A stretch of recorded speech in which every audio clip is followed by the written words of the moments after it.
That's fine. Okay. Oh, not on mute anymore. Good morning. I think if anybody wants to move into the exit row seats, there's plenty of room, so feel free to move around at this point. My name is Aaron Rubinson. I'm the director for Amazon's Appstore for Android. Here to talk to you a little bit about distributing and monetizing apps, mobile apps through Kindle Fire, and also through the Amazon Appstore for Android for other phones and tablets that are not made by Amazon. And just a little bit of context, we're obviously here at a conference for AWS. As we heard in Andy's keynote, AWS is all about providing foundational services for developing and then scaling apps in a very cost-effective and flexible manner. But when you think about the end-to-end value proposition that a company like Amazon can provide for developers, we are the next step downstream in the chain. Once there is an app, a mobile app that's developed, have to go ahead and get it distributed and market it, drive audience engagement with the app, and drive monetization. And that's where Kindle Fire and the Amazon App Store and some of the services that we've built come in. And so that's really the focus of this presentation. Going to spend about 40 minutes or so stepping through this agenda, and then we'll leave time for questions at the end. Briefly going to talk about Amazon and our history in mobile. There's more there than a lot of people realize. Then describe the distribution opportunities through both Kindle Fire, the standard Amazon client, and some of the other opportunities that we have, our websites. Talk about the all-important topics of monetization and engagement. And then move into the Kindle Fire platform specifically, talk about optimizing apps for that platform and some of the resources that we have available. So let's jump in. All right, Amazon and mobile. Quick facts on Amazon. Most of you are probably familiar with this, but we have just over 180 million active accounts worldwide. We define an active account as one that has made some kind of a purchase, physical or digital, in the trailing 12 months. The rest of the data on the slide is from ComScore. You can see that we're getting about 85 million visits a month in the US and just shy of 11 million visits per day. So a whole lot of traffic on the website, and we'll talk about how we use that for distributing and driving engagement with apps. Down below, we have some information on demographics. The age distribution in the bottom left more or less mirrors the internet population because we reached so much of the households in the US, so many of them. In the middle, we have an interesting slide on household income, and you can see that 48% are in the $25,000 to $75,000 per year range, and 36% are households making more than $75,000 a year. And on the right-hand side, we translate that to propensity to purchase at a given price point. And so you can see that 28% have bought something from Amazon that's between $50 and $200, and 39% have actually bought something $200 or higher. The reason that's important and relevant for us is it underscores the fact that consumers think of Amazon as a commerce destination. We're a trusted payments provider. People are willing to not only use us for information gathering, but also to use us as a commerce destination. And when we think about trying to monetize mobile apps, that's important. And we have some slides that show that coming up. Mobile, we're going to talk a lot about the Kindle Fire devices and our Amazon App Store for other Android devices. I wanted to highlight on this slide the mobile apps that are at the bottom. Most people don't realize that Amazon, we are ourselves a mobile app developer. We have many mobile apps, whether it was the Amazon Shopping app that we started many years ago that customers can now use to buy physical and digital products on various platforms, or increasingly apps for our digital products like Kindle, like MP3. Our subsidiaries all have mobile apps: IMDb, Audible, Zappos, and then we have some specialty apps for different customer segments we serve: Amazon Student, etc. So we understand well not only what it takes to develop an app, and that's where AWS comes in, but also how challenging it can be to get good distribution for an app. And then once you have your app out there, to keep consumers engage and ultimately convert them into paying customers to monetize. And so we've tried to bring all of those learnings to bear as we are now running an app store on Kindle Fire and on other devices. Brief timeline that we're going to step through in more detail. I'll just highlight a couple of points. The Amazon App Store for non-Amazon devices launched in March of 2011. At that point, there was no Kindle Fire, so this was just for phones and tablets that ran Android. The first generation Kindle Fire launched in November of that year and was a great accelerator for the business. We've launched a whole bunch of services this year for mobile application developers I'm going to talk about, so I won't go into them in detail here. Leading up to the big announcement just this September of the second generation Kindle Fires and some international expansion that I'm going to talk about. So we've been working on this for about a year and a half now. Okay, so brief introduction to mobile. Let's move into what the distribution opportunities actually are using Amazon hardware and Amazon offerings. So we'll start, of course, with the new Kindle Fire family. The 3 devices on the right are the new lineup that we just announced in September. There is the second generation Kindle Fire at the far right. Price on that is now $159. Then the next one over is the 7-inch high definition version. And that is now selling for $199, same price as the original version sold last year. It's now HD. And then when it comes to the 8.9-inch Fire, we actually have 2 versions. There's a Wi-Fi enabled version for $299, and then there's a WAN, a cellular version for $499. So big focus for us and something we'll be talking a lot about today. These devices have been incredibly successful for Amazon. They're well rated by our customers. We let our customers rate our stuff, just like any other product on Amazon. They don't hold back, but these are getting very positive reviews. It's been the #1 best-selling product on Amazon basically since we launched it. That's across all physical and digital goods, a lot of stuff that we sell, and it's captured a significant share of the US tablet market segment, so it's doing well. Some of the reasons we think it is doing well are outlined here. Great screen quality, fantastic sound. If you haven't seen it yet, I've got a couple. You can take a look after the presentation. Want to highlight the 4th bullet down there, though, and that is the content ecosystem is incredibly powerful. So we're up over 22 million pieces of content across the various categories: books, music, videos, apps. Lots of songs, obviously, but also over 100,000 video titles, 100,000 audio titles, and apps. We're up at about 40,000 apps available for these devices now. So up significantly from the 4,000 when we launched back in 2011. Some other extra benefits at the bottom of the slide there show things that come with it. I'm going to talk about a few of these, like WhisperSync, later on in the presentation. I'd also highlight just maybe the last one. On the 4G device that's WAN enabled, the data plan is really fantastic. So for a one-time fee of $49, you end up with 250 megs a month for the year. So very much game-changing when it comes to pricing and simplicity of the data plan. That device, those devices, Kindle Fire, are now available in the US, and we now sell Kindle Fire devices in 5 countries in Europe: the UK, France, Germany, Spain, and Italy. And we've also announced that the Fire platform will soon be available in Japan. I also mentioned earlier on the Amazon App Store client that we have for non-Amazon devices, other Android phones and tablets.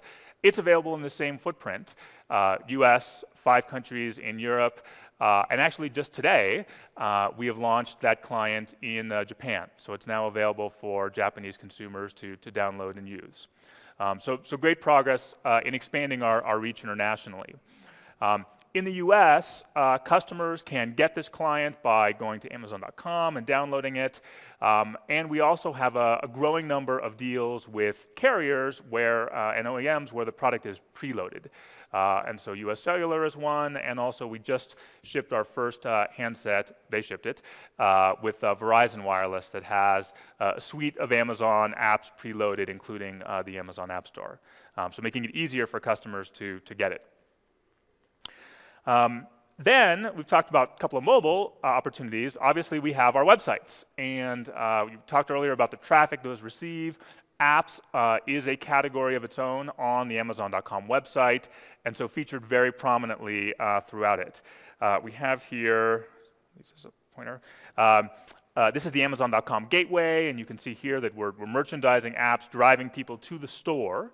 And then the store itself looks like a store for almost any other physical or digital product on Amazon.com. You've got navigation on the left, you've got merchandising placements in the center, and on the right-hand side, this one showing our free app of the day there in the center. So taking advantage of the traffic we have on Amazon to drive awareness of the category and drive conversion. This is one of our product pages for a specific app. And point out a couple of things. First, in the top right, it's a little bit hard to see, but showing a list of the devices that I have registered to my account. On Amazon, it doesn't matter where you buy an app, whether it's on a device, on the website, you buy an app, and it's available to you on any compatible device. And so you can buy here on the web, pick up your Kindle Fire, and find the app and download it and start using it. The other thing that I would point out here, let's see if one of these actually is, whoops. Nope, okay. The horizontal shoveler there that's towards the bottom of the page is the first example of what we call personalization, where we're using the information we have about customers' interests based on what they've purchased on Amazon, physical goods, digital goods, based on what they've browsed for, to serve up apps that we think they may be interested in. And this is very powerful because unlike the other platform providers, we sell a whole lot more than apps. So you might imagine, for example, that you've been shopping for pots and pans. We might think that it's relevant then to say, hey, you could be interested in this Epicurious app, which provides recipes because that's relevant to what we now know about your interests.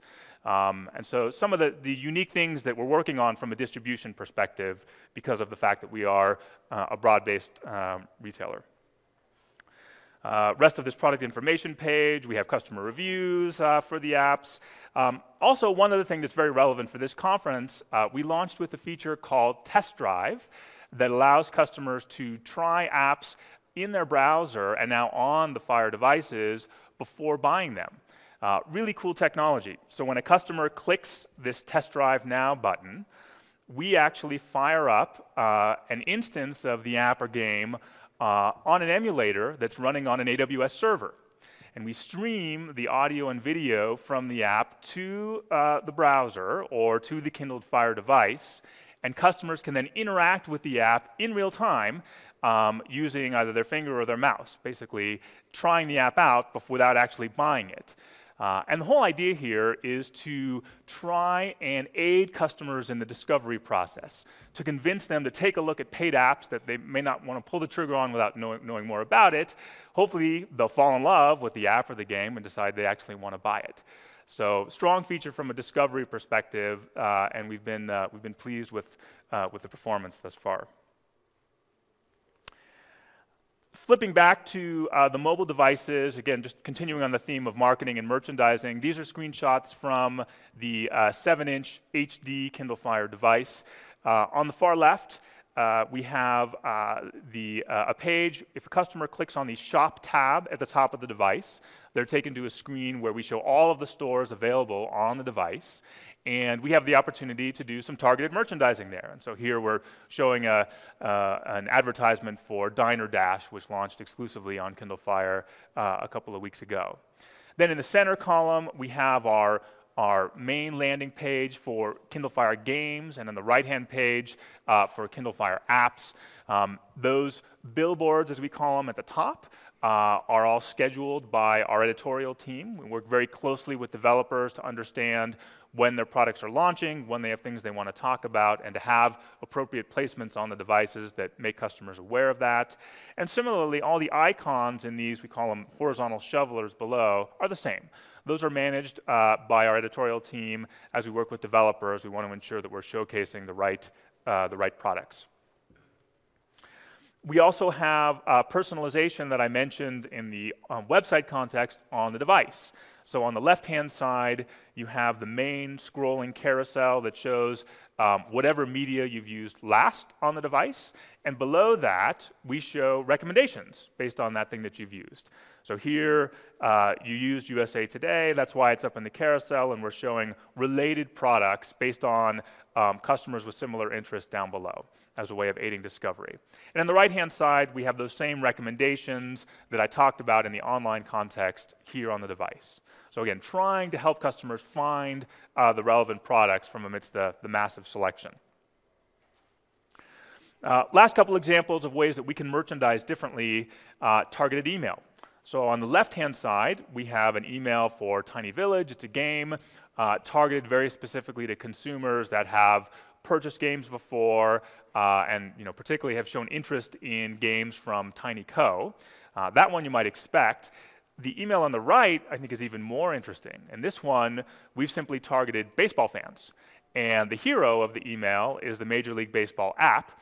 But down below, you have a combination of both physical and digital goods that we can make available to baseball fans, whether they be magazines or other apps related to baseball and sports, etc. So some of the things that we can do to help get the word out from a distribution and a marketing perspective. And then finally, we have a pretty robust social presence. Many Amazon categories have social presence on Facebook and Twitter, showing a couple here, and you can see that they're popular, hundreds of thousands of likes and many followers. And so this is another important part of our integrated marketing strategy, is getting the word out where it can potentially have some sort of a viral impact. All right, so that's a summary of the different distribution opportunities that we have, and I'm going to move next into talking about some of the services that we've launched recently to drive audience engagement and monetization.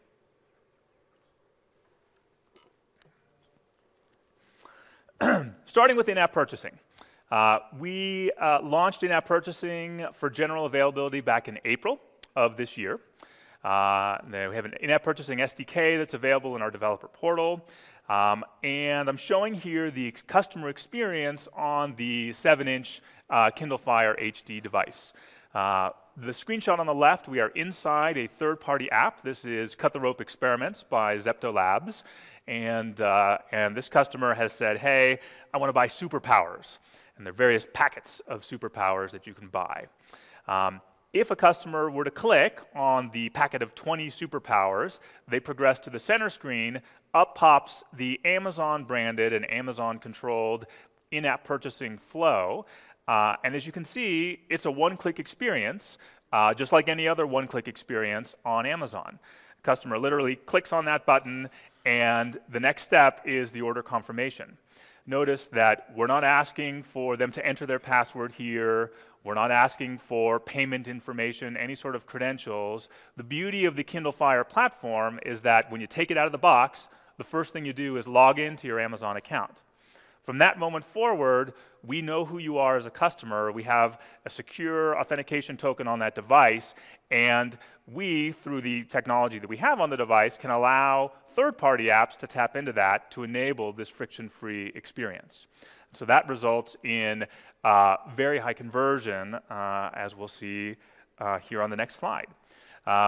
Some of you may have seen this. This is a study that Flurry did a couple of months back, looking at a basket of best-selling games and apps that existed on iOS, on Kindle Fire, and on Google Play, and looking at the revenue that those apps were deriving from each of the platforms over that same time period. And what they saw was that for every buck that the apps were making on iTunes, on iOS, those same apps were making 89 cents on Kindle Fire and the Amazon Appstore versus 23 cents in Google Play. And so this was encouraging early in our life cycle. We're working hard on this and want the number to be even higher, but it shows that that friction-free experience is working. Similarly, this is another study from TinyCo. They launched this game, Tiny Village, that you saw in the email, simultaneously across all three platforms. and found that the average revenue per user on Kindle Fire, again, was very strong. If you look at the bottom, this one is even better than the prior slide. For every $1 they were making per user on iTunes, they were making $1.80 on the Amazon devices, including Kindle Fire, versus 65 cents in Google Play. So this notion of clean buying experience through the SDK, again, is working. A couple of quotes here. I won't read them, but we also worked very hard to make the in-app purchasing API very simple. Most developers tell us that they can get up and running, playing with it in a couple hours, and a typical implementation is probably a week, maybe 2 for an engineer. So this is not a complicated thing to implement, given the way we've designed it, and most of our developers have given us kudos for that. All right, so then moving into just a little bit of data sharing about what we're seeing with the use of the in-app purchasing API and some of the results. This slide shows offers, in-app purchase offers, which are in orange, and then the actual units ordered in those same apps, which are in blue. And there's some interesting things that emerge here. First, as you might expect, there's a clustering of both offers and purchasing down at 99 cents. But what's a little more surprising is that there are plenty of offers at higher price points. We cut this slide off at $9.99, but you can see that there's $2 is very popular, $4.99, $9.99. Developers are experimenting with higher price point items in-app. Then when you look at what customers are actually buying, I think it's surprising to see that the majority of the purchases are not actually at 99 cents. There is good activity there, but we actually see more purchasing at $1.99 and also at $4.99, very popular price point, almost the same. And so there are a couple of things that are going on here based on our conversations with developers. First, there's a little bit of the traditional good, better, best retailing going on. In that if you provide, for example, different baskets of superpowers, you may find that customers don't want to go for the cheapest option, don't want to go for the most expensive option, land in the middle, but that middle ground is higher than if you had just started with one offer only at 99 cents. So that's interesting. The other thing is that developers are getting more and more sophisticated about having a variety of offers and presenting the right offer to the right customer at the right time. You can identify the users that are more deeply engaged with your app and game, and you can present them with maybe a larger basket of goods that cost more at the right time in their engagement lifecycle they're willing to buy. And so that's what we're seeing here on this slide. Here's another interesting one. On the horizontal axis, we have the number of in-app purchase items that were available for sale in a given app. On the vertical axis, we have the number of orders per customer that came out of those same apps. And what you can see is there's a little bit of an up and to the right trend here. And so, again, what we believe we're seeing is that the more sophisticated developers that have been able to segment their customers effectively and present appropriate offers to a specific customer group at the right time are ending up with those customers buying more frequently. And so that's an encouraging trend. Last one I'll show, and then just a couple summary bullets. This shows when in-app purchasing occurs as it relates to hours after the customer downloaded the app, the parent app, the initial app. And so 24 hours would be 1 day later, 240 hours, 10 days later, et cetera. Couple of interesting points to pull out of this slide. First of all, the tail is long. We've cut it off at 312 hours, but it keeps going, as we'll see. Second, there is clustering right around that first couple days, so it's important to hook the customers once they're first involved with your app or your game and get them to start engaging right away and buying. And then the other point, which is not so much related to monetization, but is interesting, is there's a very regular purchasing and consumption pattern here. You can see that consumers are using their devices, making their purchases, to be more specific, at basically the same time every day, which is somewhat interesting. So if I extract some of the learnings from those three graphs, or from the last graph here, The first day is important. It's 16% of the value. 48% of repeat purchases happen within an hour of a purchase that just occurred right before. So it's important to not only get people to buy the first time, but keep them engaged and interested, maybe present them with another offer. But if I scroll down a little bit, 44% of the revenue occurs after the customer has had the game for 30 days. And so developing that relationship strategy, being able to keep the customers coming back into the game or app, present them with new reasons to use it and potentially to buy something are very important. Next thing I'm going to talk about is a service that's been out for a couple of months called Game Circle. Game Circle is it's our social engagement layer for gamers. And the whole idea is to allow gamers to connect more easily with other gamers and also to connect with the games that they have on their devices more frequently and in more exciting ways. Provides a number of different features.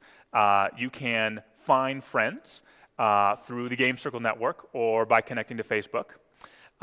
Through Game Circle, you can keep track of your high scores and your achievements in the games, and you can compare your scores and your achievements to those of your friends, get those competitive juices flowing. And it also provides the WhisperSync for Games API that I mentioned early on in the presentation, which is incredibly important in this world where consumers now have more than one device. WhisperSync for Games means you start on Kindle Fire, you're playing a game, Skylanders, you get to level 36, then you buy next generation Kindle Fire, you download Skylanders, you don't have to start over. You start right at level 36. As a customer, you don't have to do anything to make this happen, right? We just do it automatically because we're tracking your progress, the developer's tracking the progress using the WhisperSync for Games API. So a couple of things that I'll show about the way we're merchandising this Game Circle service. This again is the Kindle Fire HD 7-inch device. On the left, I'm showing just the home screen of the device. And you can see that the first tab on the left is Shop. That takes us to that page with all of the various stores. The very next tab to the right is now Games. And so it shows that with the introduction of Game Circle, we've really elevated games to be a first-class citizen, if not the first-class citizen on this device. It shows the importance of gaming to these tablets. When a customer clicks on that, they're then taken to the pane on the right where they can see all of the games that they have either purchased in the cloud view or that are actually on this specific device if they click onto the device view. What's more, the blue icons are the Game Circle icons showing friends and achievements and high scores and drawing the customer back into that game as a result of this data they're seeing. So in the one that's circled, Cut the Rope HD, I've got 4 friends that are also playing that game. I've achieved 4 out of the 41 possible achievements, and my high score is in the 88th percentile, so I'm doing well. If I were to click on the Summary tab, then I would be taken in to the next level of detail. And so here on the left pane, I'm seeing my friends, and if I scroll down, I can start to see the leaderboards, basically showing my high scores versus everyone else who's playing this game and my friends. And on the right-hand side, I'm comparing my achievements, that's the U icon, to the achievements of Andy, right? So seeing how far we've each progressed in the device. And the whole idea here is to, number one, spur consumers to open the game and achieve more because of this kind of social engagement, the desire to compete versus friends and go as far as they can in the games. Another great feature of Game Circle is being able to look at what your friends are playing and then with one click basically hop into the App Store and download those additional games. So very powerful driver of engagement with games, and the whole idea here is that as customers are more engaged, using these games more frequently, that presents the developer with more opportunities to put offers in front of them, and that leads to greater monetization. So a critical part of the engagement flywheel here. I think I've covered most of the points on this slide. The one to note is at the bottom, we recently launched a plugin for the Unity engine that makes this integration of GameCircle very simple. It's a free plugin, and we already have a number of developers using it, so it's very, very easy to use. So I encourage you to take a look. Last feature I'm going to talk about for driving engagement is one we announced relatively recently called freetime. We noticed with the first generation Kindle Fire that there were significant numbers of children that were actually using these devices. This is the so-called pass-back use case. You're in the car, hand the tablet back to your kid, and say, "We're not there yet, take a look at this tablet." And so for the next generation of devices, we built a new experience for children from the ground up, and it's called Kindle Freetime. The idea here is that as a parent, you can create profiles for each of your children. I've got Jake, who's 10, and Sarah, who's 6. And then for each of those profiles, you can select from the content that you as the parent have purchased which pieces of content you want available for each of your children. You drop those pieces of content into a secure playpen area, and then before you hand the device to your child, you basically turn on the playpen, and your child can use anything that you've put in that playpen for them, but they can't get out, right? They can't buy new things. And so this works for books and music and videos and apps and games. All of that is accessible based on what you decide as a parent. The name freetime comes from another great feature. You can also control the number of minutes that you allow your children to spend consuming each type of content per day. So you might say, it's okay for both of my kids to spend as much time reading as they want, but I'm going to cap their gameplay at 30 minutes each day. And when you hit the end of that timer, basically you can't open any more games. The game the kid's in closes. So powerful experience, and again, the reason we think it's important is parents are going to love this, we believe, and that's going to drive them to discover and download more content that's appropriate for children. That's going to drive more usage, and again, turn the flywheel of both discovery and engagement and monetization. A few other points I would highlight just down at the bottom of this slide. In addition to making it simple to drive discovery, we've also tried to make it very safe for children. So you can't buy things when you're in the freetime playpen. Location-based services are turned off. Social sharing is turned off. It's really designed to be a safe, protected environment, and so that parents can just give the device to the kids and not worry about it.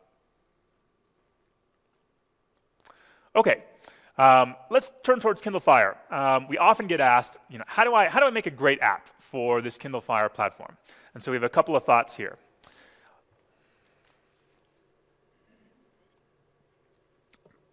First thing, before we get to Kindle Fire specifics, it's obviously important just to have a great app or game that's agnostic of the platform. And we see this happening typically in 3 or 4 different ways.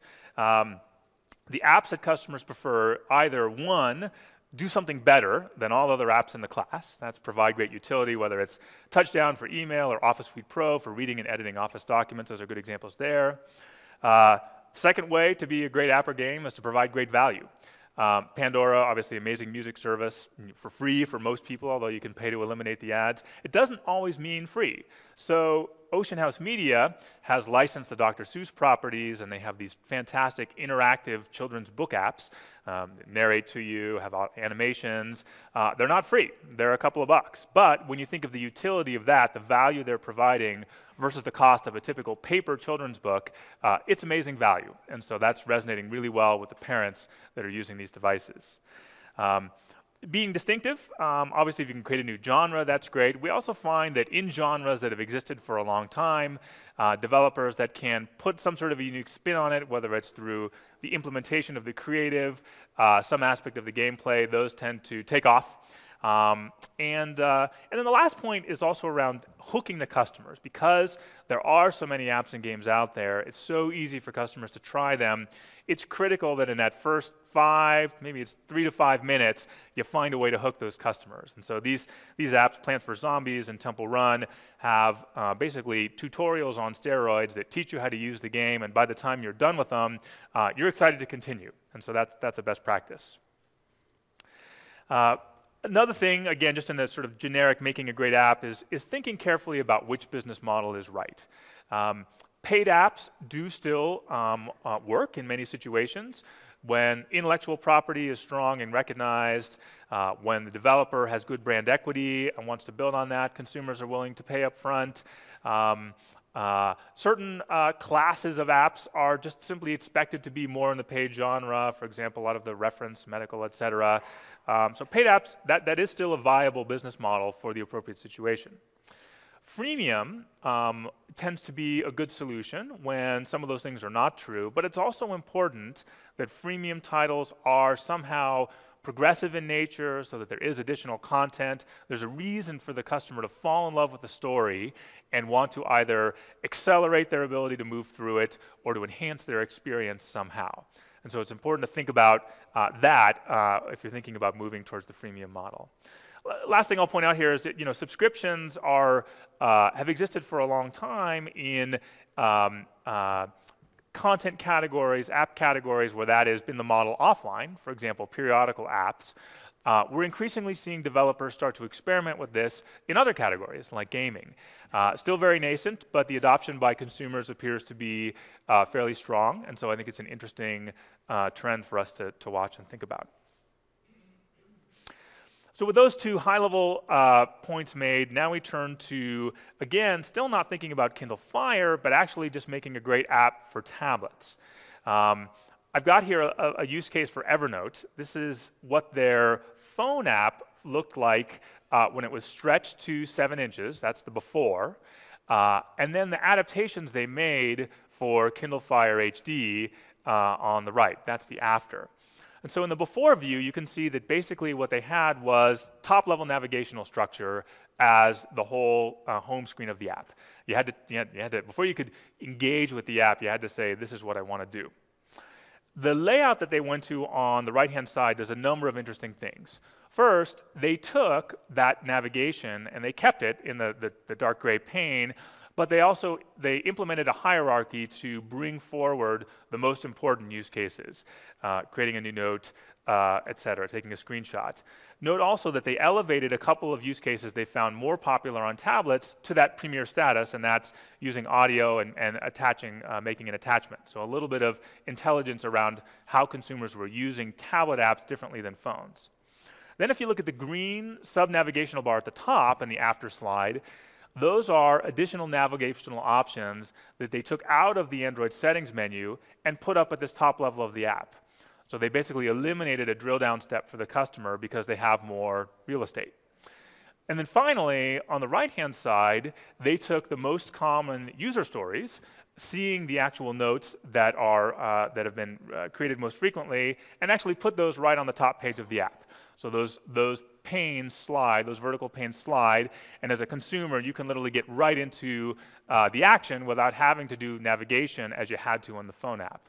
So these are not terribly complicated changes, but they have a huge impact on the customer experience for this app and are appropriate for the tablet use case. It's this type of thing that we recommend that developers think about. For Kindle Fire, after all is said and done, the leap from those previous 3 slides to optimization for the device is actually very small. Things that most developers need to think about are making sure that they're aware of the specifications and hardware and software capabilities of the device. For example, they're not phones, and so need to make sure that you're adapting for that. Not all of them have cameras, although the HD models do, and so making sure that if your app or game uses a camera, that feature is either removed or fails gracefully. One thing that's interesting around tablets is making sure that the apps and games are listening carefully to the sensors for the orientation of the device. These devices, the HD devices, have cameras in the bezel. The way they fit into the case, that's going to drive consumers to orient the tablet in a certain way. Want to make sure that the app in game is aware of that by reading the sensors. So a little bit different than the phone use case where there's cameras on the back of the device or it's at the top if there is one. So simple things like that, but important for the user experience. Focusing on fluidity and performance are important. With the HD devices in particular, we're finding that developers are sending increasingly large apps into the system, high-definition assets, to make sure that that gameplay is fantastic, for example. And that's great, but also is important to get a hold of the emulators, which we'll talk about, and or the devices themselves to tune the performance, make sure that it's snappy. Also means that startup times can be a little bit longer, and the worst thing is for the customer to just sit and wait and wonder if things are working. And so the more savvy developers have come up with creative and interesting splash screens to get things going, so that the customer knows that something is happening and don't feel like they're waiting for a long time. So small considerations to adapt for Kindle Fire specifically, but not too far of a leap. So here's an example of Need for Speed on the 8.9-inch device. Plays fantastically, and they've done a great job of optimizing the touch targets and the layout for this device. It really looks like it was designed for it. The last thing, of course, is to make sure that you're leveraging the services that we have available. AWS, don't need to talk a lot about that at this conference. In-app purchasing we talked about, Game Circle we talked about. We also recently released an SDK for maps. The Kindle Fire devices do not have the Google Mobile Suite embedded, and so for apps that want native mapping support, we now have Amazon Maps as an SDK that's available, and very simple to drop that in to the hooks that most developers have built, for example, for Google Maps. Here's an example of Game Circle in-app purchasing integrated. I'm going to skip over that. Okay. And then I'm going to close out just with a review of some of the resources. This is the AWS portal, and for those that haven't found it, there is an area that's specific to mobile developers using AWS. We have SDKs for both iOS and for Android that make it very simple for developers to tap into the core AWS services in the mobile context, and so I encourage you to check that out if you haven't seen it already. And then almost all of the other documentation is out in the developer portal. I got the URL at the end of the presentation. It's developer.amazon.com, and you can find it. In addition to this being the place where you create your developer account, submit and manage your apps, look at reporting once you're up and running, this is where we store the information. You can see SDKs, support resources, forums, etc. So we have SDKs for all of these services that we've been talking about today. If you drill into each of these SDK category pages, you'll find everything you'd expect. Detailed documentation, quick start guides, sample code, frequently asked questions. We now have emulators for each of the Amazon devices and the different sizes and resolutions. So lots of information to get you started here developing. I went over that. Here's an example of one of the games from one of our game studios running on the emulator for the 8.9-inch device. For many developers that don't have access to a physical device, this is a great way to make sure that the apps are performing well with the implementation on the Fire platform. Lots of FAQs. We've been doing this again for a long time at this point, and so I have a pretty good sense of what some of the typical questions may be, and so I've tried to answer those in advance. Very active developer forums, lots of other developers willing to answer questions that have been doing it for a little bit longer. So a whole bunch of information out there, and encourage you to check it out. So that's it. There's the URL for the developer portal.